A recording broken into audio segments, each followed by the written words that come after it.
এই খামারটা পরিচালনা করা, এই কবুতর গুলাকে লালন পালন করা একটা আর্ট হয়ে গেছে, একটা শিল্প হয়ে গেছে। আসসালামু আলাইকুম।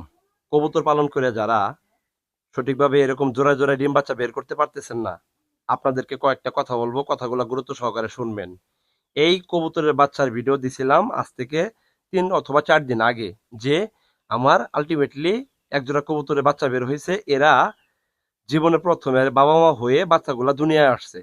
কথা বুঝতে পারছেন? তার এর যে বাবা মা, এই বাবা মা কবুতর গুলা আমার কাছে এট ফার্স্ট ডিম করছে, ডিম থেকে বাচ্চা বের হয়েছে। এবং আমি যে গ্যারান্টিতে বলি আমি তাজুল ভাই কিভাবে জোড়ায় জোড়ায় বাচ্চাগুলা করি, এটা কেন বলি, কি জন্য বলি বা কিভাবে বলি, এটা দেখেন। আপনাদেরকে যদি আমি দেখাই দুইটা বাচ্চা, দেখেন। হ্যাঁ, মাশাল্লাহ বলবেন সবাই, একটু মাশাল্লাহ বলবেন। আচ্ছা, কাছে নিয়ে দেখাই আপনাদের, একেবারে কাছে নিয়ে দেখাই। দেখেন, দেখছেন? যদি আপনারা এইটা স্কেলিং করেন, আই মিন যদি পরিমাপ করেন, তাইলে আপনারা একেবারে সমান সমান পাবেন। একটা বাচ্চা আর একটা বাচ্চাকে কখনো ছাড়াই যেতে পারবেন, আপনি বিশ্বাস করেন বা না করেন। আপনি যদি এটা স্কেলিং করেন, দুইটা বাচ্চার মেজারমেন্ট একরকম আসবে। বুঝাইতে পারছি? তাইলে আমি তাজুল ভাই কি কোনো জ্যোতিষী? আমি কোনো জাদুবিদ্যা জানি? ফু ঝাড়া দিয়ে কি এই কবুতরের কাছ থেকে ডিম বাচ্চা বের করা যায়? কখনোই না। কিভাবে করা যায়? এটা সুন্দর একটা ম্যানেজমেন্ট, সুন্দর একটা গাইডলাইন। হ্যাঁ, আপনার মাথার ভিতরে যেই ধরনের আহ, মগজের ভিতরে যে ধরনের আপনি পাত্র রাখবেন, যে ধরনের সাবজেক্ট রাখবেন, ইনপুটটা ভালো হইলে আউটপুটটা অটোমেটিক্যালি ভালো হবে। কি বুঝাইতে চাইছি, বুঝছেন? মানে আপনার ব্রেনে, আপনার মগজে যা আপনি ঢুকাইবেন, ওই মগজ থেকে যে কাজটা করবেন, ওইটা আপনার বাহির থেকে আউটপুট ওইটাই হবে। তাইলে আপনি কবুতরের কাছ থেকে যদি এরকম আশাই না করতে পারেন যে আমি একজোড়া বাচ্চা সমান সমান অ্যাকুরেট মেজারমেন্ট যুক্ত একজোড়া বাচ্চা একটা কবুতরের কাছ থেকে বের করব, এইটা যদি আপনি এই জায়গায় না ঢুকাইতে পারেন, তাইলে তো ভাই এরকম আউটপুট আপনি কখনোই বাস্তবায়নে মানে রূপ নেওয়াইতে পারবেন না ভাই। আমি কথাগুলো একটু স্ট্রংলি বলি, একটু প্রাউডলি বলি, কেন জানেন? কারণটা হইতেছে আমি একদম শিকড় থেকে শুরু করে আজকে এ পর্যন্ত আসতে পারছি। যারা কমেন্টস করেন যে রাক্কা জাতের কবুতর নিয়ে আসলে কি সঠিকভাবে ডিম বাচ্চা বের করা যায় কিনা, বা এই জাতের কবুতরটা ডিম বাচ্চা অনেক কম করে এবং বাচ্চাকে সঠিকভাবে তারা লালন পালন করে বড় করে তোলে না, ভাই এটা একটা ভ্রান্ত ধারণার ভিতরে আছেন আপনি, রূপকথার গল্পে ডুবে আছেন আপনি। আপনি রিয়েলিটিটা জানেন না, বাস্তবিকতাটা জানেন না আপনি। বাস্তবিক যদি জানতে চান, তাজুল ভাইয়ের সাথে কানেক্ট হয়ে যান, তাহলে স্টেপ বাই স্টেপ আপনি বাস্তবিক আকারে এই জীবন বৃত্তান্তটা আপনি নিতে পারবেন। এবং আমি যেটা বলি, প্রত্যেকটা ভিডিওর যে ইনফরমেশন, প্রত্যেকটা ইনফরমেশন আপনি খাতার কলম নিয়ে নোট করে রাখেন।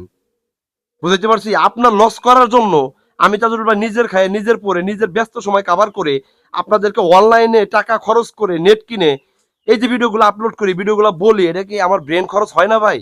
আমার কি এই ব্রেনের চাপ পড়ে না? আপনার কাছে কি তাই মনে হয়?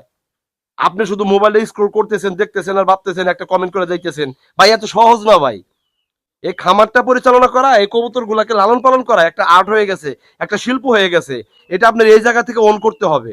আপনি যদি এই বুকের ভিতর থেকে অন না করতে পারেন, এটাকে উপলব্ধি না করতে পারেন যে এই প্রাণীটা একটা প্রবা প্রাণী, এটা কিভাবে ডিম বাচ্চা করে, হ্যাঁ, ওর কোন ধরনের খাবার দেওয়া লাগবে, কোন ধরনের ম্যানেজমেন্ট দেওয়া লাগবে, কোন ধরনের ভিটামিন, ক্যালসিয়াম, ফিড সাপ্লিমেন্টের সাপোর্ট দিতে হবে, কোন ধরনের রোগের কারণে কোন ধরনের অ্যান্টিবায়োটিক দিতে হবে, এইটা আপনাকে এই মগজের ভিতরে ঢুকাইতে হবে। দেন হচ্ছে হলো এরকম রিয়েলিটি বা বাস্তবিক আকারে এরকম জোড়ায় জোড়ায় বাচ্চা আপনি বের করতে পারবেন।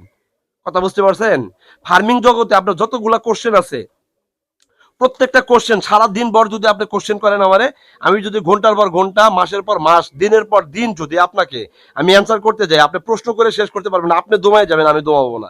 কারণ এই পরিমাণ চেষ্টা করছি আমি এদের কাছ থেকে জানার যে অ্যাকচুয়ালি জিরো বয়সের বাচ্চাকে কিভাবে এরকম স্বয়ংসম্পূর্ণভাবে একদম স্কেলিং করা, মানে পরিমাপ করা বা মেজারমেন্ট করা, অ্যাকুরেট বাচ্চা বের করা যায়। এটা আমি এইভাবে ডিম পাড়া থেকে শুরু করে বাচ্চা বের করা অব্দি পর্যন্ত এইটার পুরো ম্যানেজমেন্ট আমি জানি। এবং এই বাচ্চাটাকে সুন্দর করে ম্যানেজমেন্ট দিয়ে বড় করে, তারপর হচ্ছিল বয়স বেঁধে জোড়া করে, দেন হচ্ছিল এই কবুতরটাকে কিভাবে ডিম বাচ্চায় রূপান্তরিত করা যায় এবং মাস্টার পেয়ার কবুতর গঠন করা যায়, সেটা কিন্তু আমি খুব হারে হারে জানি ভাই।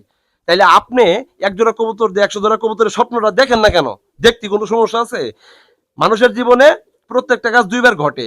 একবার ঘটে আপনার ব্রেনে, আর একবার ঘটে বাস্তবে। যতক্ষণ না পর্যন্ত আপনার ব্রেনে কোনো কাজকে ঘটাইতে না পারবেন, ততক্ষণ পর্যন্ত এটা বাস্তবে রূপ নেবে না ভাই। আমার কথাগুলো একটু হার্ড হয়, অনেকে ক্ষমার দৃষ্টিতে দেখবেন। যতক্ষণ না পর্যন্ত কোনো একটা বিষয়কে আপনার মগজে ঢুকাইয়া ওইখানে কাজ ঘটাইতে না পারবেন, ততক্ষণ পর্যন্ত বাস্তবে ওটা রূপ নেবে না। আমি তাজরুল ঘুমায় না ভাই, জেগে থেকে স্বপ্ন দেখছি এইটাই, যে এরকম জোড়ায় জোড়ায় বাচ্চা কিভাবে বের করা যায়। স্কেলিং করা, পরিমাপ করা, মেজারমেন্ট করা, বাচ্চা কিভাবে বের করা যায়, এটা যখন আমি এই জায়গাতে ঢুকাইছি, এই মগজে ঢুকাইছি, দেন তখন এই যে এরকম আমার বাস্তবিক আকারে এরকম রেজাল্ট আমি পাইতেছি। আপনি বিশ্বাস করেন বা না করেন, এটা আপনার পার্সোনাল ম্যাটার। বাট আমার জায়গা থেকে এজ এ খামারি হিসাবে, এজ এ কবুতর পালক হিসাবে আপনাদেরকে বলা দায়িত্ব এবং কর্তব্য বলে মনে করছি বিদায় এই ভিডিওগুলা করি। ভালো লাগলে আমার পাশে থাকবেন, না লাগলে দূরে চলে যাবেন। কথা বুঝতে পারছেন? সবাই ভালো থাকেন, সবার জন্য সুস্বাস্থ্য কামনা করে বিদায় নিচ্ছি। আমি তাজুরুল ভাই, দেখা যাক নতুন কোনো ভিডিওতে আপনাদের জন্য কি নিয়ে আসতে পারি। আল্লাহ হাফেজ, আসসালামু আলাইকুম।